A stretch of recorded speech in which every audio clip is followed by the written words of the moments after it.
Dr. Drew, every weeknight 9 Eastern on HLN.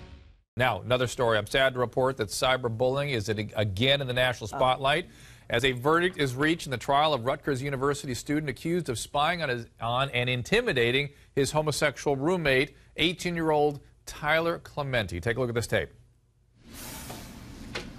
On count 1, invasion of privacy, we find the defendant guilty or not guilty as to TC.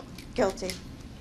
Did commit the offense of invasion of privacy under circumstances that caused TC to be intimidated, reasonably believed that he was selected to be targeted of the offense because of sexual orientation, guilty or not guilty? Guilty.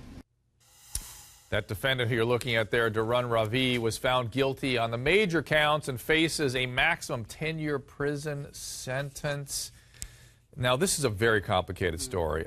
Intimidation, spying. Did you agree with the verdicts? Did the jury get this one right? Well, I'm not surprised by the verdicts. It was a clean sweep for the prosecution. Obviously, Ravi's now looking at a significant amount of time in prison. I'm going to stop you because the reports out there on the internet is that it was a mixed verdict. Right. I see it as a clean sweep. It is, and what's confusing about it is there are certain counts that had specific factual findings. But they were sort of irrelevant to the big picture. Exactly. The big picture, guilty of intimidation, guilty of spying, and guilty of doing it not out of hate. He didn't. In other words, it wasn't received as a hate crime, but out of intent to intimidate. And the bottom line is the same, clean sweep for the prosecution. And from the hindsight is 2020 file, there was an offer prior to trial that involved no jail. Yes. One of the things that's most troubling about this case for me is that in this particular jurisdiction or in this courtroom, those jurors went back to deliberate with no jury instructions, and they didn't take their notes. So they're left to reach their verdict and render that verdict based on the gestalt of what happened rather than being able to see each and every element.